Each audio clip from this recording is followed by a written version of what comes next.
In the American scenes, Burnham's approach changes to reflect the setting and the situation. Where in Prague, the suspense came from what we couldn't see and information we didn't have, here it's elevated by complete exposure. Scenes in CIA headquarters are well lit, bright, sunshine, light shafts, hard light but cut off above the neck to maintain the soft touches across faces. For Burnham, the idea is that a fully lit environment is no less dramatic or suspenseful than a dark and moody one under the right conditions. Those conditions being the stakes set up by De Palma for the segment's primary set piece, the iconic heist at Langley. A heist is all about infiltration, and what's the greatest threat to an infiltration?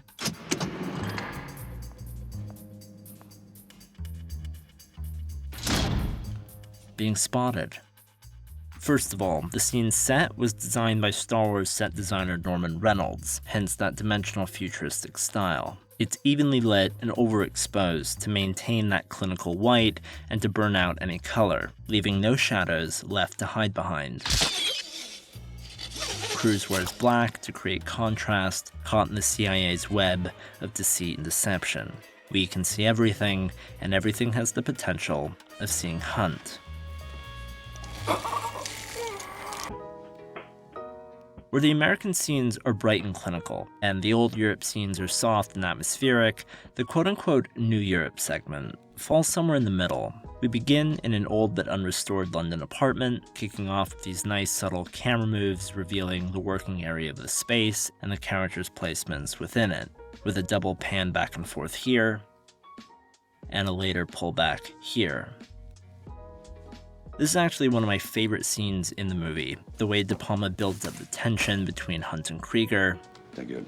Cruise's CD magic without the use of any camera tricks or CGI, the dramatic reversal at the end. If you haven't seen it, go check it out. It's a great piece of microcosmic tension and drama. Do you actually think I'd let you have the knock list? Try any sleight of hand with my money, I'll cut your throat.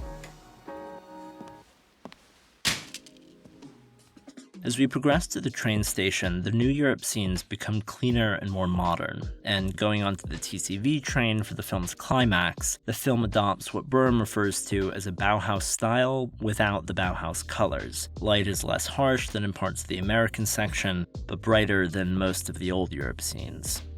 This blend of old and new sets the perfect backdrop for an action finale built around a combination of practical effects, CG, and blue screen. While the backgrounds are digital inserts, and frankly it shows, the action itself is largely real, once again built up without gunplay or excessive violence, in action scenes centering around an absurd premise but ultimately close calls and an elevation of suspense. Mission Impossible had a lot of initial criticism directed towards its script and story for being at once relatively basic yet somewhat convoluted. Despite an impressive pool of talent, no one could settle on a shooting script prior to production, ultimately resulting in what has since been described as essentially a thread of story hooks just firm enough to hang a loose plot around. But me, I enjoy each thread for what it is on its own, commendably stitched together by a team of creatives at the height of their craft. Atmosphere, tone, tension. That, to me, is what makes the first Mission Impossible different. I'm Danny Boyd. This tape will self-destruct in 5 seconds. I'm talking be my all clean, fit too mean, finger all shiny on my baby's diamond ring. I was on a high till I caught onto the scene. Swear I lost my heart when I fell in love with things. Rookie year went broke like Jalen Rose.